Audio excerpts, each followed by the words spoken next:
esses dias.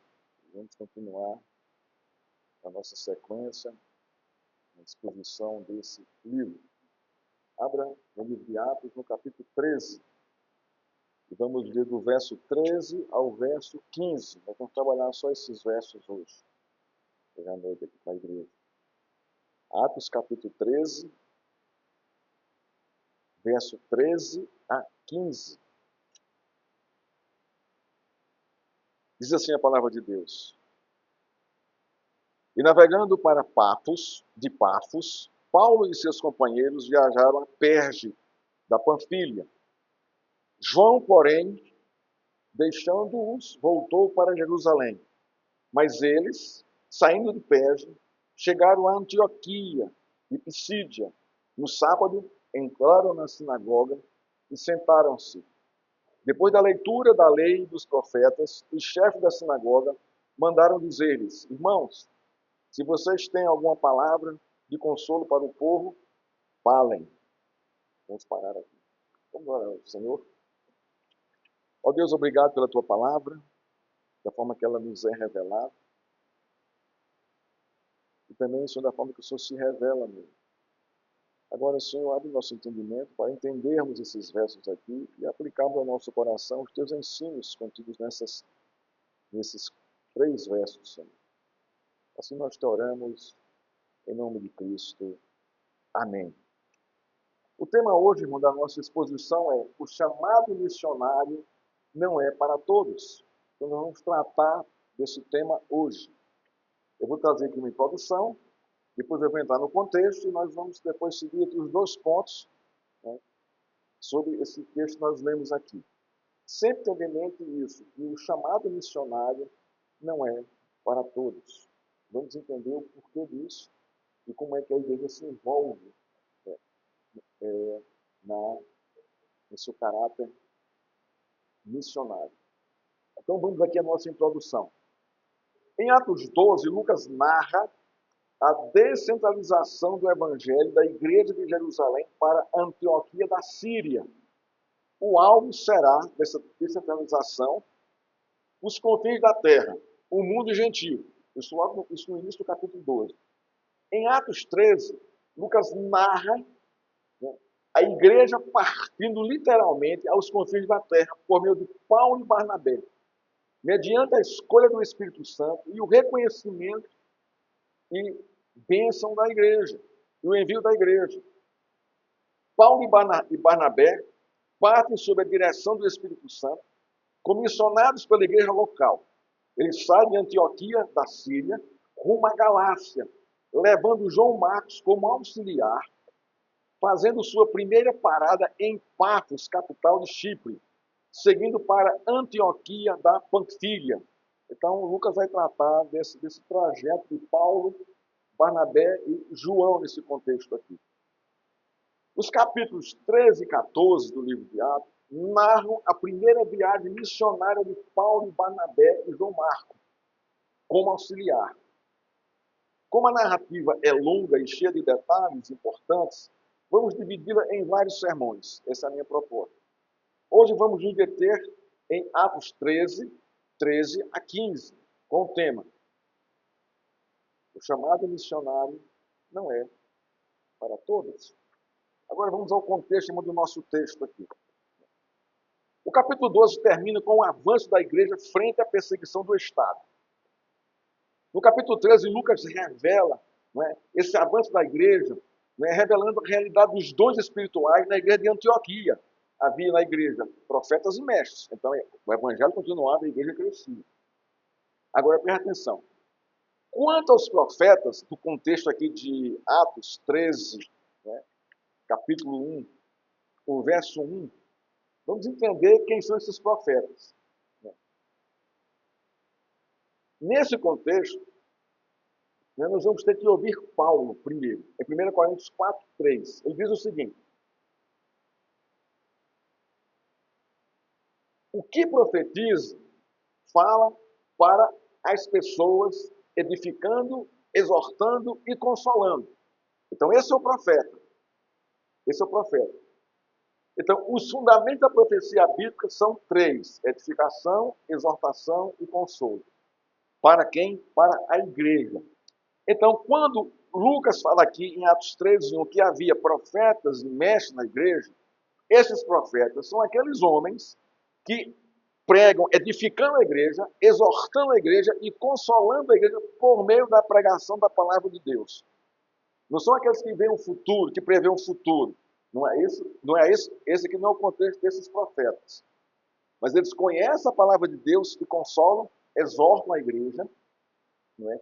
E edificam a igreja por meio da pregação, da exposição da palavra de Deus. O mestre é aquele que se dedica ao ensino fiel das Escrituras. Então a gente começa a perceber que a igreja de Antioquia, ela, na sua liderança, havia homens capacitados pelo Senhor para edificar a igreja. Na área de ensino e na área de proclamação da verdade do seu evangelho. Botemos aqui o texto.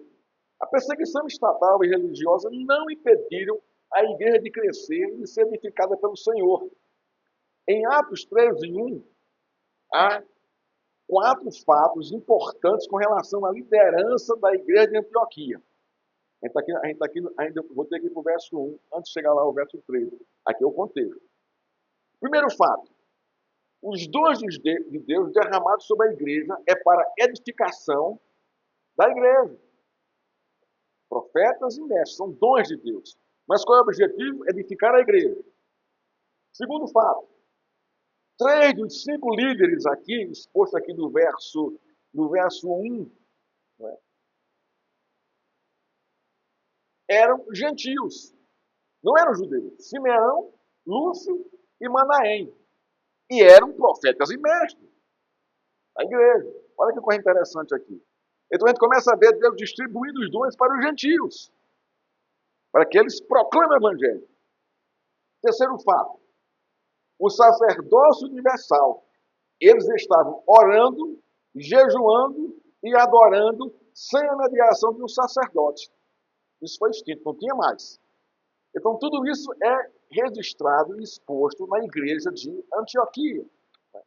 E o quarto fato, né, que nós devemos ter na cabeça aqui, entender, era a igreja reunida comissiona e envia Barnabé e Saulo para a primeira viagem missionária. Aqui nós estamos aqui já, não é? Aqui nos versos aqui, verso,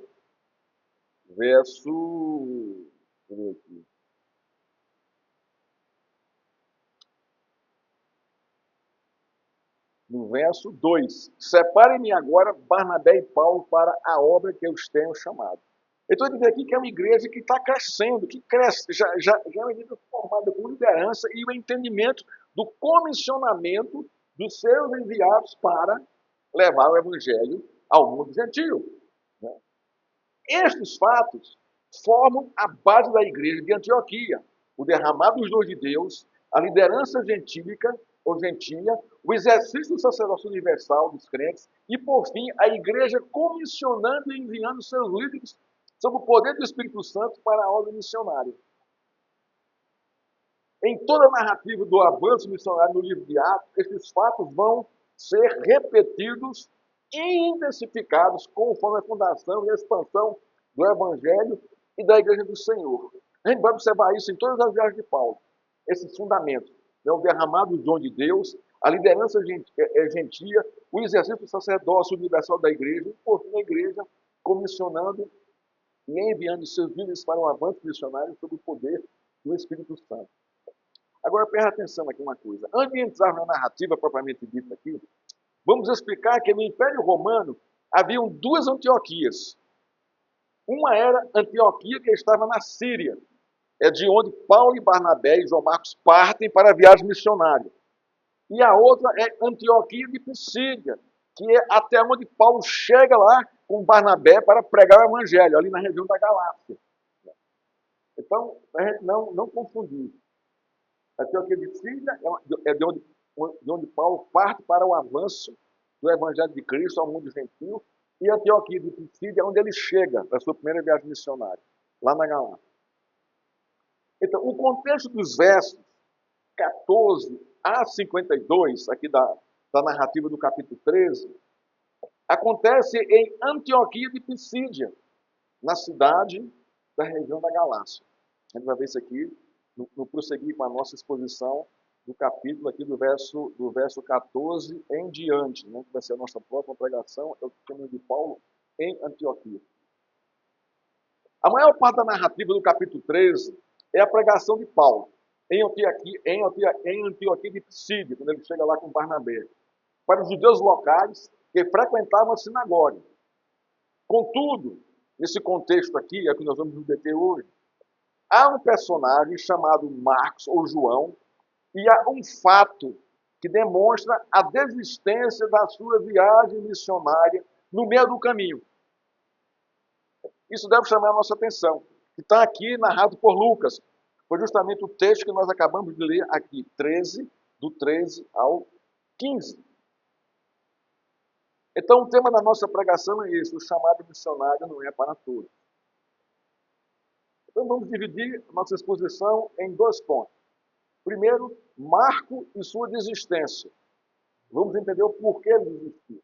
Ou quais são os fatos narrados aqui no capítulo 13 que podem identificar a sua desistência. E o segundo ponto, nós vamos tratar também sobre isso. O chamado missionário não é para todos. Primeiro ponto, verso 13. E o segundo ponto, versos 14 e uma volta ao verso 2 do capítulo 13. Então vamos ao nosso primeiro ponto. Marco e a sua desistência, verso 13. Havia na igreja de Antioquia profetas e mestres. Navegando de Pafos, Paulo e seus companheiros viajaram para Perge da Panfilha. João, porém, deixando-os, voltou para Jerusalém. Vamos entender isso aqui, tá, irmão? Lucas, em Atos 13, narra a volta de João Marcos para Jerusalém. O texto diz: apartando-se deles, de quem? De Paulo e Barnabé, voltou para Jerusalém. O verbo apartar-se no texto significa ir embora. Foi embora. Então podemos entender assim a atitude de João Marcos.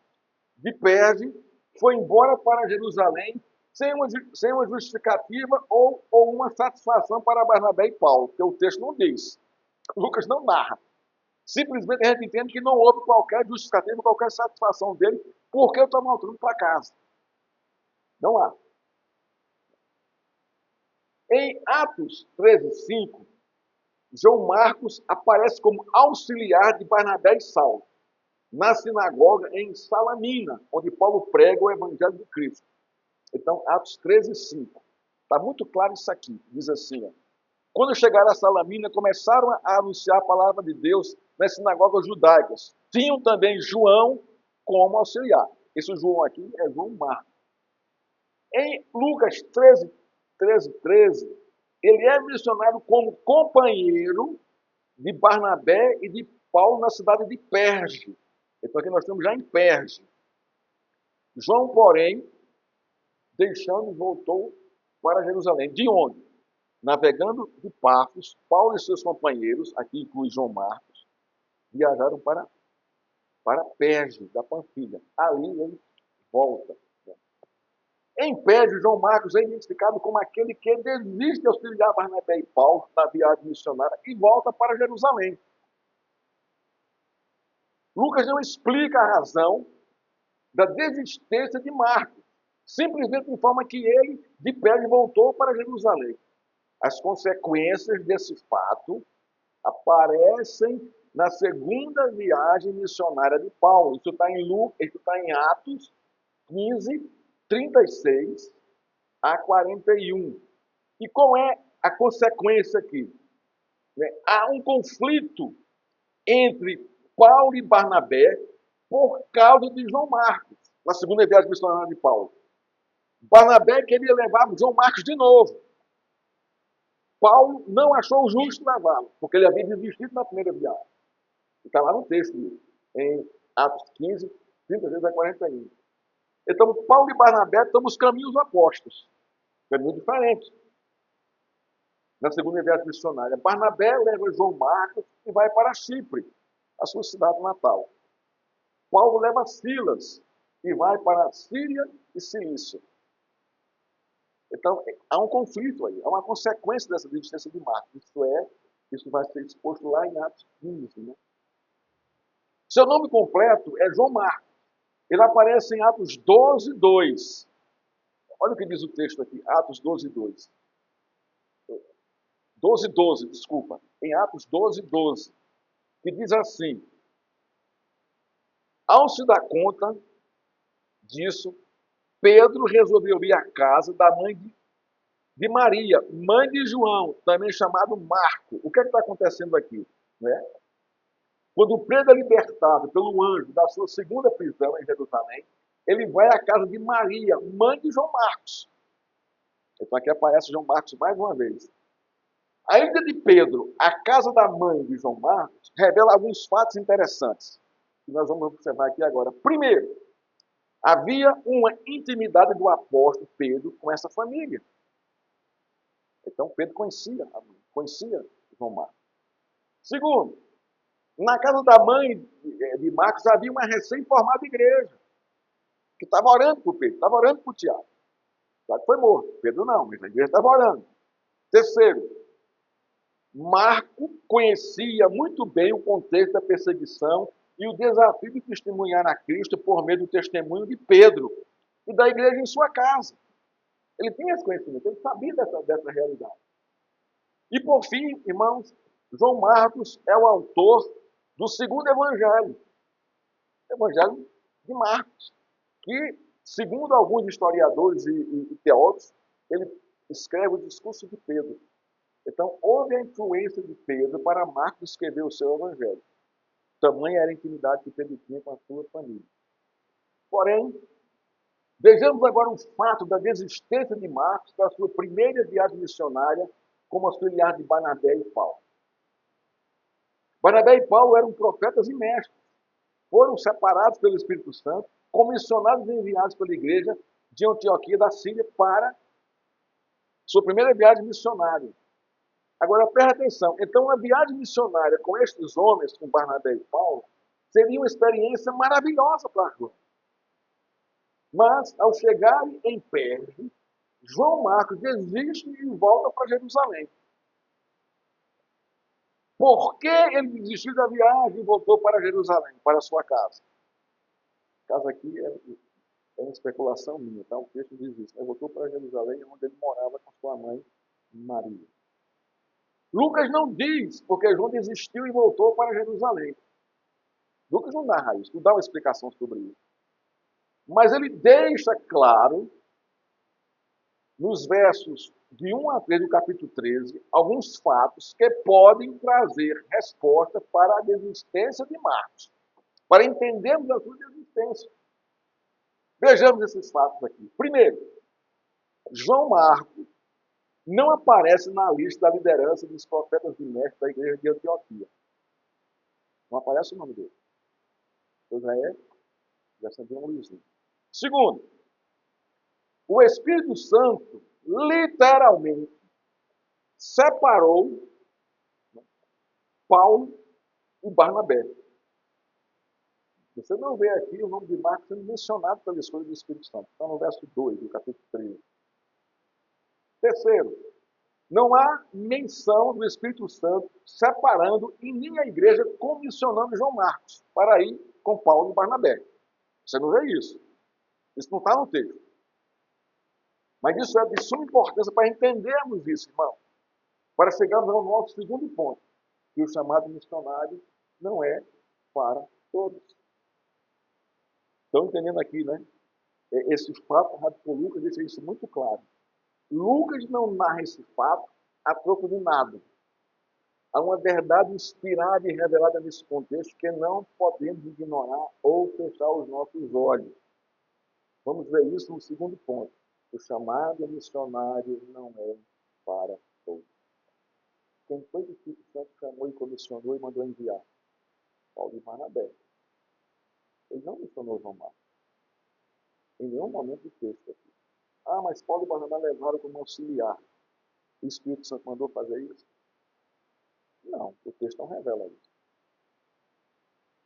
Irmãos, a desistência de Marcos não significa apostasia, não significa fracasso. O texto não está dizendo isso. E não significa isso. Porque lá na frente, Paulo vai chamar Marcos, porque ele muito é útil. Lá na frente. Mas o fato aqui, irmão, que no contexto aqui, do texto aqui, não é, o chamado missionário, nesse contexto aqui, não era para Marcos ainda. Não era para ele. A igreja era uma igreja grande. Tinha uma liderança forte. Profetas e mestres. Eram 5, mas só 2 foram chamados pelo Espírito Santo. Nem os outros que tinham esse dom foram chamados. O Espírito Santo vai dizer, olha, separa Manaém, separa Simeão, separa todo mundo aqui. Os 5, eu vou mandar os 5. Não, ele não fez isso. Ele escolhe, ele tem autonomia para escolher. Então vamos lá. O chamado missionário não é para todos. Agora, de que chamado missionário eu estou falando aqui?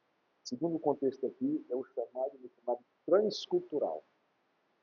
Ou o chamado missionário nacional.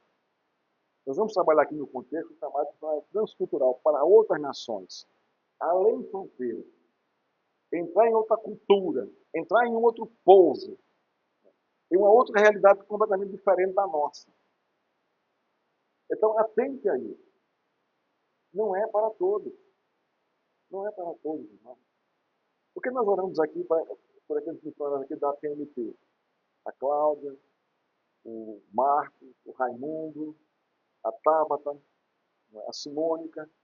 Você vê que são nomes específicos, né, que estão lá no campo missionário, porque Deus chamou, capacitou, né, e enviou por meio da sua igreja. Então vamos ficar atentos aqui. Chamar de missionário é uma coisa. A evangelização pessoal é outra coisa totalmente diferente. O nosso chamado para evangelizar é universal. Já diz aí onde é que você está.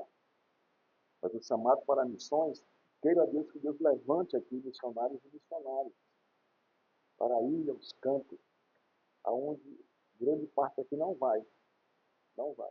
E isso não desqualifica aquele que fica. E nem qualifica aquele que vai. Ambos estão no mesmo patamar, ao conceito do Senhor. Então vamos caminhar aqui, irmão. Lucas inicia o capítulo 13 revelando os dons do Espírito Santo distribuídos por Cristo sob a liderança da igreja de Antioquia. No verso 24 do capítulo 11, muita gente se uniu ao Senhor em Antioquia da Síria, onde eles estão. Isso indica que a igreja de Antioquia era grande para o contexto da época. Em Lucas 11, 26, Barnabé e Saulo passaram um ano nessa igreja ensinando a palavra de Deus, capacitando e edificando a igreja e formando a liderança. Observe esses detalhes aqui, que isso é importantíssimo para a percepção do envio missionário.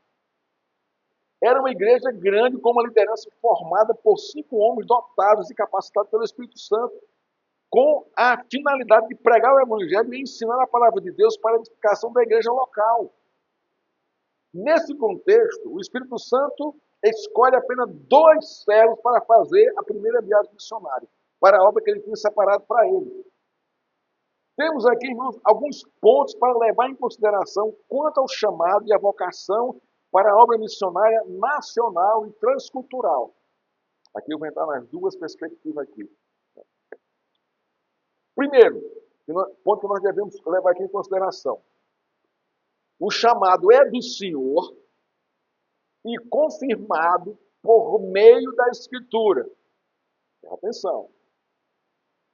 É o Senhor quem chama e vocaciona e não o homem, não o servo em si. A convicção do chamado vem mediante a instrução da palavra de Deus. É outro ponto. Barnabé e Paulo passaram um ano em Antioquia ensinando a palavra de Deus. Não existe convicção do chamado e da vocação a missões no mundo das ideias, nem numa visão mirabolante. É o ensino e a pregação fiel das Escrituras sobre o poder do Espírito Santo que traz a convicção do chamado no coração do servo com o reconhecimento da igreja. Vocês estão entendendo como Deus é ordeiro, irmãos, e como Deus funciona e leva a cabo a proclamação do Evangelho no mundo.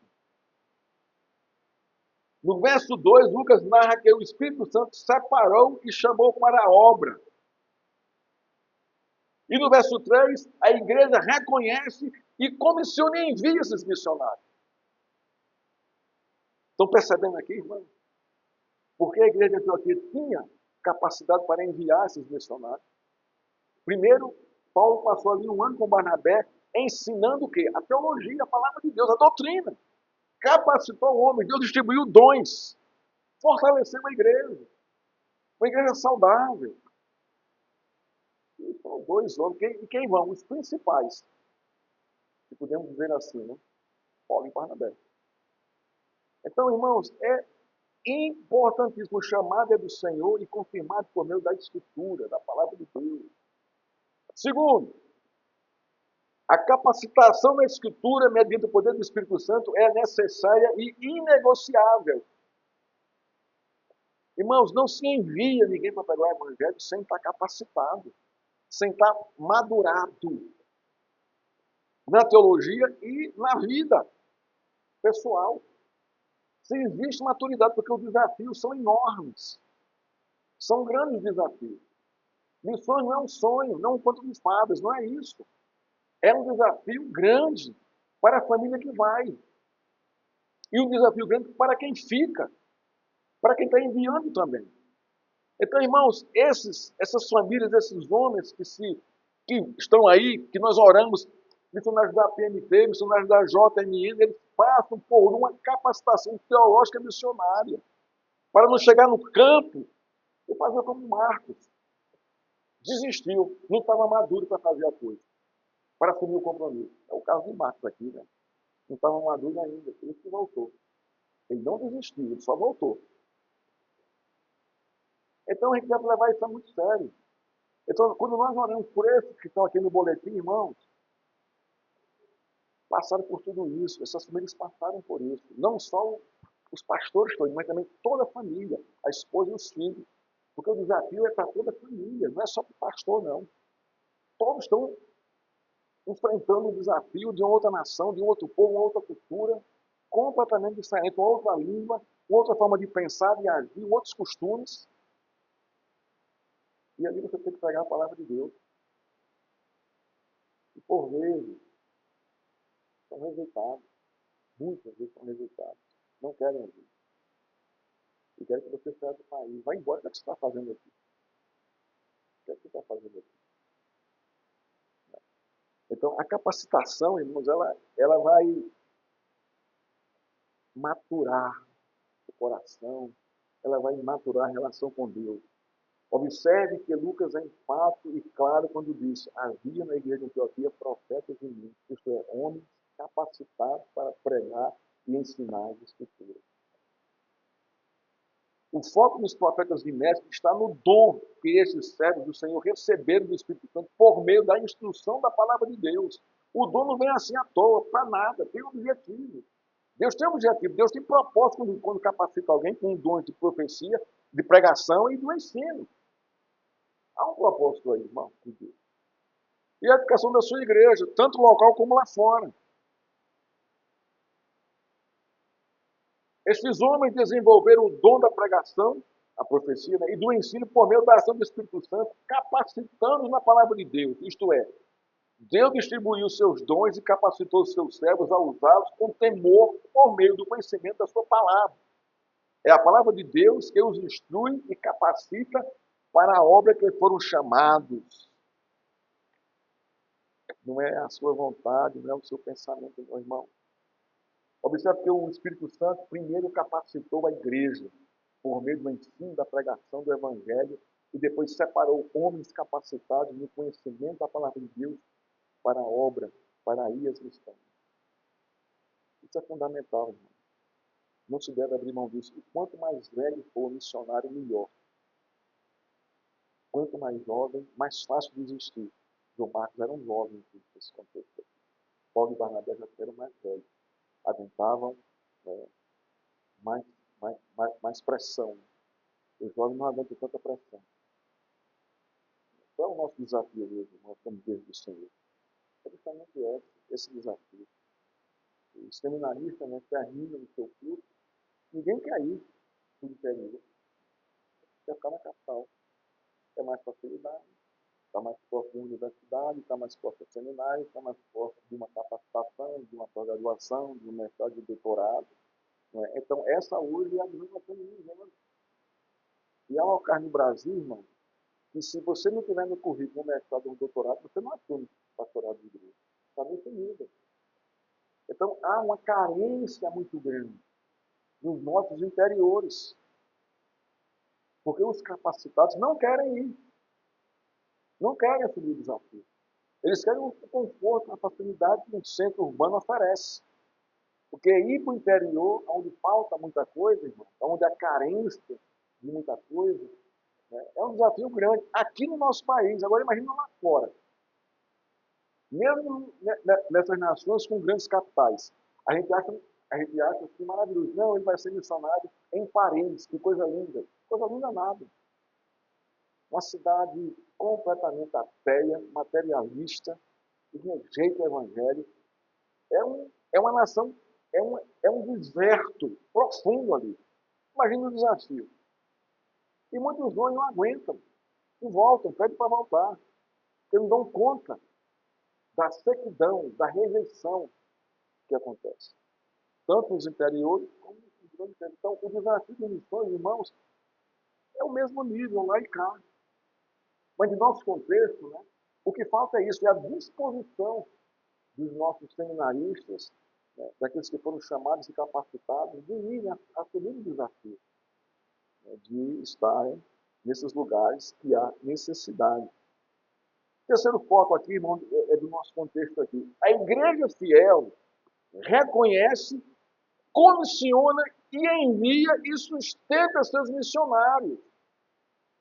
Qual é a nossa grande crise hoje?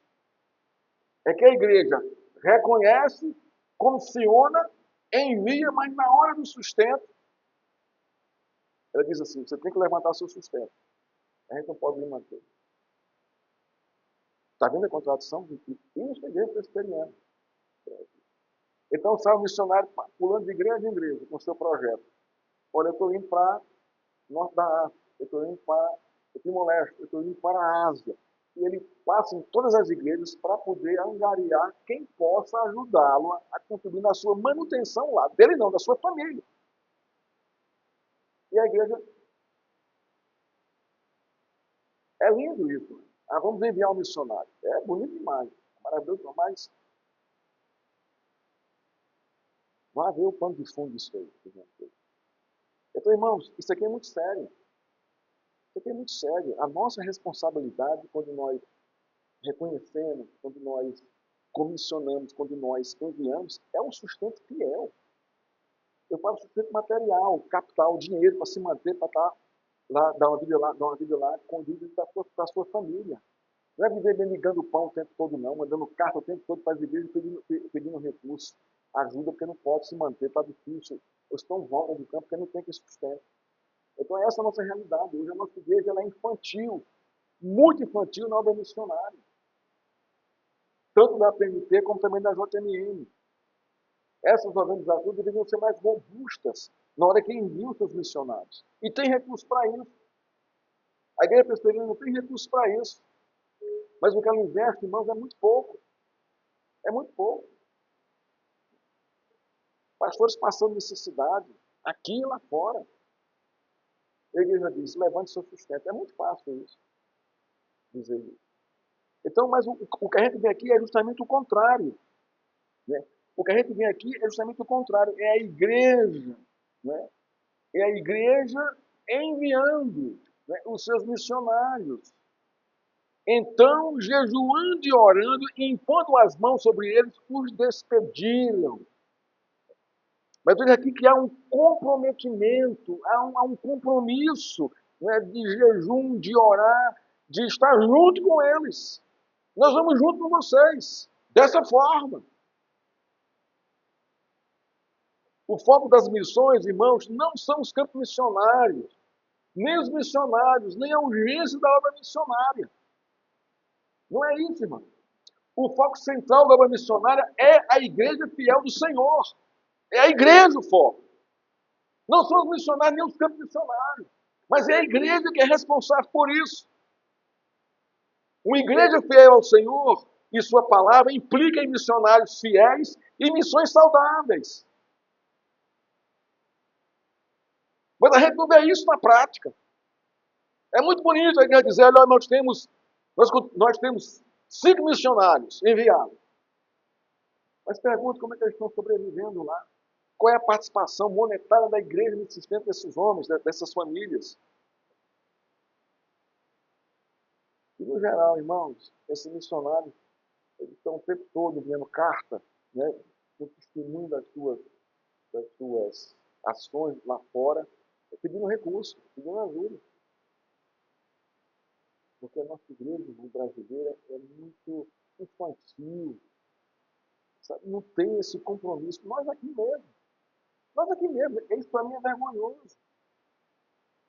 Terceiro domingo do mês, terceiro domingo da oferta missionária. Quem lembrou isso aqui da oferta hoje missionária? Exceto alguns que me abordaram lá fora hoje. Você lembrou disso? Não, por quê? Porque não está no seu cardápio. Não está na sua agenda. Você não está se importando com isso. Isso é vergonhoso para mim. Porque é papel da igreja. O foco de missões não é os campos missionários, não é o missionário, é a igreja. A igreja do Senhor. Ela é o foco. Porque tudo surge dela, provém dela pela mão de Deus sobre a igreja. Capacitando, separando, ensinando e enviando pela igreja os seus servos ao campo missionário. E nós vivemos em berço esplêndido. Vem todo dia para o culto, de manhã, com a Bíblia dominical. Vem à noite para o culto. Irmãos, não deveria ser assim. A gente deveria estar mais debruçado sobre isso. Estar mais empenhado nisso. Ele está nos dando, né, materialmente por esses servos do Senhor que estão lá fora levando a palavra de Deus. Se nós não fomos chamados, né, amém por isso. Se você foi chamado, amém por isso também. Mas o nosso papel como igreja, irmãos, é estar junto, contribuindo. A igreja de Antioquia da Síria tinha em sua liturgia comunhão, oração, jejum e liderança. Observe que é a igreja que está comissionando e enviando, mas não é enviar por enviar, é um envio comprometido, submetido à palavra de Deus. Toda a igreja está comprometida com o envio de Paulo e Barnabé. Toda a igreja. Mas em que sentido? Em todos os sentidos. Paulo e Barnabé não vão chegar lá a Antioquia da princípio, irmãos, sem recurso. Tudo ali é de barco ali pelo mar Mediterrâneo ali. Eles precisam comer, precisam dormir, precisam comprar a chinela que rasgou, precisam de recursos para isso. Sabe o que está acontecendo aqui, irmãos? Não é assim, não é aquela coisa assim hollywoodiana isso. Não é assim. Não é assim que funciona. A gente foi junto com eles. Eles foram e voltaram. A gente vai ver a primeira viagem, depois ele volta, vai trazer o relatório para Jerusalém. E na segunda viagem ele vai, passa por lá para saber como é que está as igrejas que eles fundou nessa primeira viagem missionária. Mas tudo isso envolve a igreja enviando, sustentando, mantendo, orando, para que esses irmãos, né, façam o que têm que fazer. Como a igreja fiel se compromete com a obra missionária? Uma boa pergunta.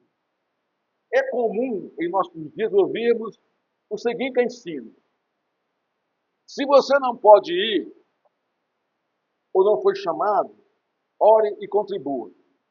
Você já ouviu esse tipo de frase, de teologia? Isso não é teologia, isso é uma falácia. Este ensino e essa visão é míope. É míope. Não tem fundamento na Escritura, em hipótese alguma. E tem aqui alguns motivos para isso. Se você não for, você pode orar e contribuir. Não é assim que funciona. Por quê? Primeiro, a obra missionária não é individualizada, mas do corpo de Cristo. da igreja. A igreja chamada e vocacionada para missões. Então a questão não é se você não for, ore e contribui, não é você, é a igreja. Não se individualiza missões, não se pode fazer isso. É a igreja que tem que estar aí, como corpo de Cristo. Segundo, a obra missionária não está dividida. Quem fica, ora e contribui. E quem vai, recebe a contribuição e as orações. Não é assim também que funciona. A casa dividida não subsiste. Isso é divisão na igreja. E sabe como é isso é visto? Vamos ter aqui domingo o testemunho de um missionário que está vindo lá da Ásia, lá da China. Eu penso que ele aqui como um santo. É um missionário. Então você começa, é um missionário chinês. O Brasil está na China há 30 anos. Lá então você começa a adorar. Você começa a ele é o cara. O pastor é um pastorzinho. A igreja aqui são os irmãozinhos, mas ele é o cara. Dividiu a igreja. Dividiu a visão. Não é assim, irmão. Não é assim. Eu estou sobre isso. Ele faz parte da igreja. Ele é membro da igreja. Ele não é maior que ninguém, ele é menor que ninguém.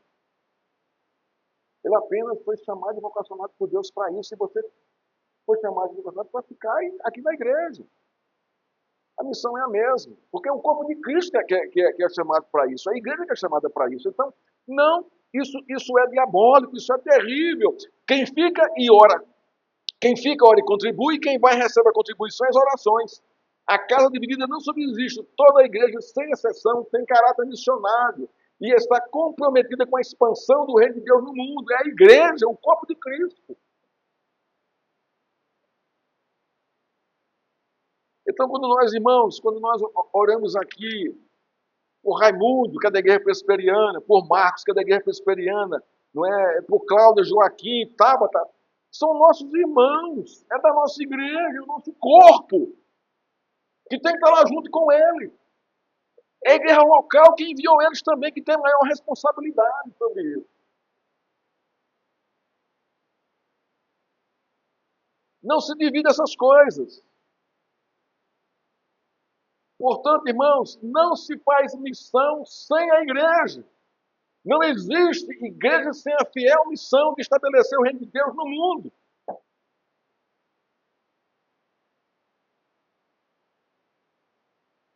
Resumindo aqui, irmão, a nossa, esse tema aqui, esse texto aqui, esse ponto aqui.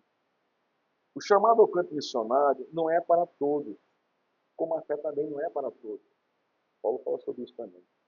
É o Espírito Santo que chama e vocaciona. Qual é o meu papel? Ele está aberto a esse chamado. Senhor, eis-me aqui, como Isaías disse. Eis-me aqui. Envie-me a mim, então esteja aberto para isso.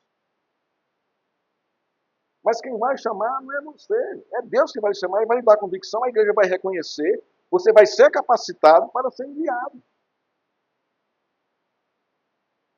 Eu lembro que quando me converti em 86, o meu sonho era ir para a África.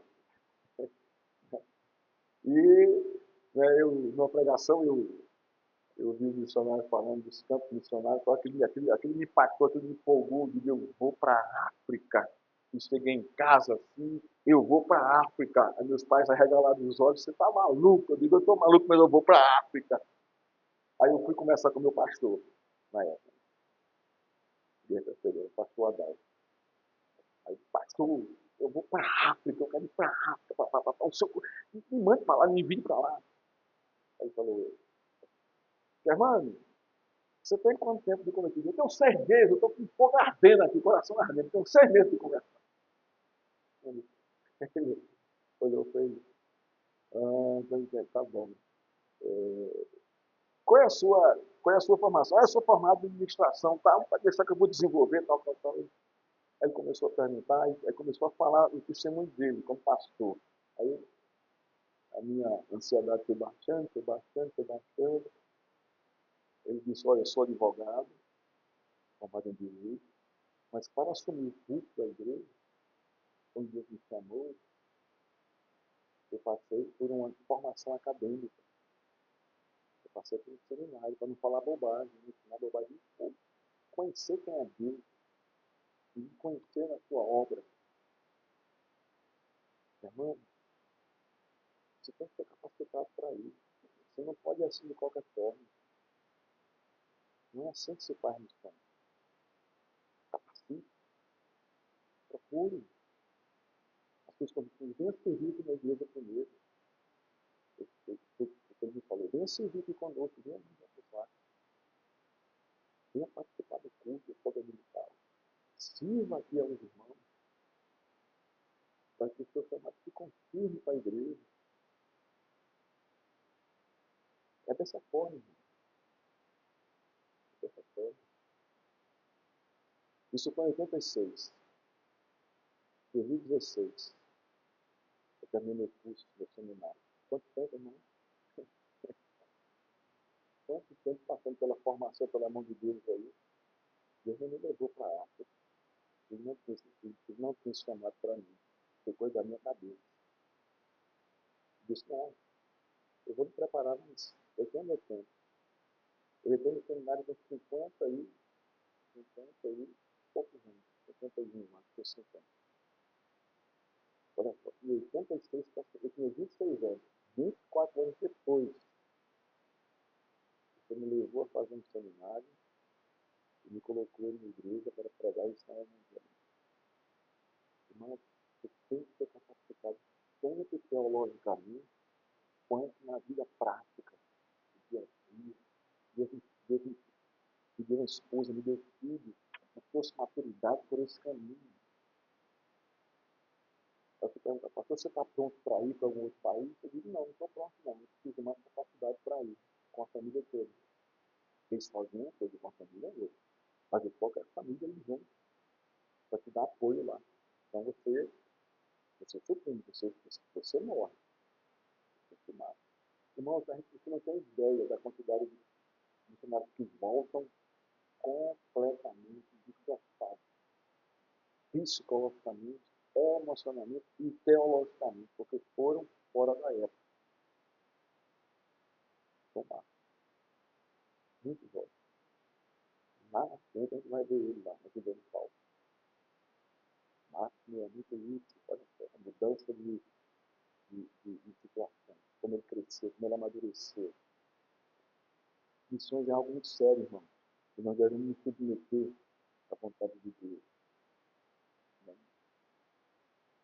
É Deus quem chama e vocaciona por meio do Espírito Santo e comissiona os missionários através da sua igreja local. Conclusão da nossa exposição de hoje, irmão. No verso 14 do capítulo 13, o verso 14 do capítulo 13 é impactante em todo o contexto. Olha o que diz o versículo 14 do capítulo 13. Mas, tem um mais aqui, eles, saindo de Pedro, chegaram a Antioquia da Pisídia. Eles têm Paulo e Barnabé. Mas, eles foram, né, eles passaram por cima da crise. A crise não os derrubou, não os detonou, não os desanimou. Que crise? A desistência de Marcos. Mas, apesar disso, né, eles continuam. Olha o desafio aqui, irmão. Olha o desafio. Pegam a filha de Marcos. Marcos voltou para a casa da mãe, Jerusalém. E eles saindo de Pedro, continuam adiante. Eles não desistem. Está vendo a convicção chamada aqui, irmão? E não são as circunstâncias que vão impedir de você continuar no propósito de Deus. Isso se aplica a mim em sua vida. Hoje, no nosso contexto. Não são as circunstâncias que devem ser motivo de desistência da sua vida cristã, ou impedir que você cresça, ou lhe desanimar, ou lhe derrubar. Não deixe isso acontecer, mas continue seguindo. Clame ao Senhor, ore ao Senhor, e jogue nas mãos dele, mas não desista, continue. Então, o verso do capítulo O verso 14 do capítulo 1 é impactante em todo o contexto, além das lutas externas, da perseguição de Roma, dos judeus, enfilmados, porque havia muita conversão dos judeus naquele contexto ali, eles queriam matar Paulo e Barnabé, para perseguir, e das lutas internas. Que lutas internas? A desistência de João Marcos. Paulo e Barnabé seguiram firmes rumos à Galácia para pegar o Evangelho de Cristo e fundar a igreja. A lição que Lucas nos ensina é: quando o chamado e a vocação para missões vem de Cristo, não há contratempo, não há temor da morte, das circunstâncias, nem dos homens maus. O servo do Senhor tem a plena convicção do chamado e da vocação e do comprometimento da igreja local os ajudando, caminhando junto com ele. Outra lição desse texto é a capacitação. Não se faz missões sem a fiel capacitação teológica missionária. É preciso estudar, conhecer a Escritura e os desafios que se apresentam no campo missionário. O missionário deve ir bem preparado. Bem preparado. Isso é tremendo. Eu conheço alguns missionários, não é? Do Senhor espalhado aqui pela América do Sul, e é impressionante como esses homens estão capacitados teologicamente e como esses homens foram moldados por Deus para estarem nesses locais. Os desafios dele. Hoje nós olhamos para a igreja do Brasil e sem qualquer perseguição mortal, sem qualquer maldade das autoridades contra a igreja e sem qualquer proibição de se pregar o Evangelho de Cristo, nós temos hoje excelentes seminários de escolas teológicas, preparatórios para missões, e a maioria das igrejas protestantes brasileiras dorme anestesiada com as cores e as facilidades do mundo à sua volta, sem se dispor para a obra a qual foi chamada e vocacionada. Não são todas as igrejas. Existem igrejas sérias que investem pesado em missões. Nós temos aqui junto a primeira igreja de Belo Horizonte, uma igreja missionária, ela realmente vai missionária. Nós temos o Raimundo, nós temos o Marcos, nós temos outros que ela enviou, que ela envia sustenta, tem um compromisso de Deus para a gente lá com eles. E é um exemplo para nós, né? É um exemplo para nós, da primeira igreja. Do pastor Ele, do pastor Edson, nós estamos missionário. Ele também nos ajuda aqui, contribui com a nossa igreja aqui, local. Isso é algo assim que nos encanta, que nos anima. Então, algumas igrejas têm feito o seu papel. E nós louvamos a Deus por essas igrejas. Mas, irmãos, a grande maioria, infelizmente, está preocupada com o seu umbigo, com o seu cercado, o seu reino local. E quando envia, envia de qualquer jeito. E ele destrói a vida do missionário e da sua família. Os versos 13 e 15 do capítulo 13 de Atos aprofundam a nossa vergonha como igreja. O nosso frágil compromisso com missões. É frágil. Ele diz por isso, envergonha. A nossa contribuição é mínima. Uma miséria. Expressão da palavra. Foi o que nós podemos nos expor a dar. Não deveria ser assim, não. Nós deveríamos se dispor mais, dar mais, contribuir mais. E se Deus quiser, se Deus levanta aqui homens e mulheres dispostos a esse desafio. Os versos 13 a 15 do capítulo 13 de Atos deveria chacoalhar a nossa igreja, tirá-la do estado anestésico, trazendo a consciência de que estamos no desafio de missões, a partir de onde estamos, e que deveríamos desenvolver de modo mais efetivo e prático. Tivemos aqui sábado, Bazar das Mulheres. temos aqui pessoas de fora aqui. O campo missionário aqui aberto. Eu sei que hoje evangelismo, hoje entrega de colheita, mas a participação, né, como todo da igreja, né, não foi em sua totalidade. Né? Alguns vieram, alguns se dispuseram a ajudar e também a evangelização. A mim por esse trabalho, mas poderia ser mais intenso, mais intenso. Oxalá, irmãos, Deus nos ajude como igreja para termos a plena consciência do nosso chamado, da nossa vocação para missões como igreja, como corpo de Cristo. Esse é o texto, essa é a nossa pregação de hoje. Porque Marcos desistiu muito novo, mas ele desistiu naquele contexto. Ele vai aparecer em outro contexto como um grande ajudador de Paulo. E eu conto aqui, irmão, missão não é para todos. Deus escolhe quem vai, e a igreja que comissiona e envia, toda a igreja, todo o corpo de Cristo. Não se divide a obra missionária. Os que ficam hora contribuem, os que vão receber a oração e a contribuição. Não é sempre assim. Isso é uma coisa diabólica. Não deveria ser mencionado na igreja esse tipo de divisão. Não era para ser assim. Todos estão envolvidos. Todos estão indo contribuindo com quem vai. Sem exceção, é o corpo de Cristo. E Deus nos ajuda a amadurecer. Amadurecer dói. Dá trabalho. Mas é possível. Dá muito frio. Isso é uma luta. Isso que realiza mais frio. Que Deus nos abençoe, que Deus nos ajude.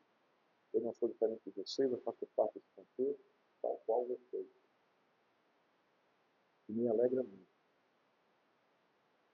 Que nossa igreja seja uma igreja pequena, uma igreja que está caminhando, está crescendo, e está despertando para essas verdades. Que Deus continue nos avivando, que Ele está participando. Vamos ficar de pé, vamos orar ao Senhor. Ó Deus, obrigado pela tua palavra, Senhor. Perdoa a nossa negligência, Senhor, como corpo de Cristo. Ajuda-nos a nos envolvermos com missões, Pai, de uma forma saudável, de uma forma leve, de uma forma, Senhor, espontânea, pelo poder do Espírito Santo. Levanta aqui, Senhor, missionários e missionárias, para que nós possamos enviá-los, Senhor, como corpo de Cristo, sustentá-los em oração, financeiramente, Senhor, e nos alegrarmos com isso. Bendito és tu, Senhor. Abençoa as igrejas hoje no mundo, Pai, que é Marcelo, que estão sustentando, mantendo seus membros aí nos campos missionários, que eles estão ficando lá.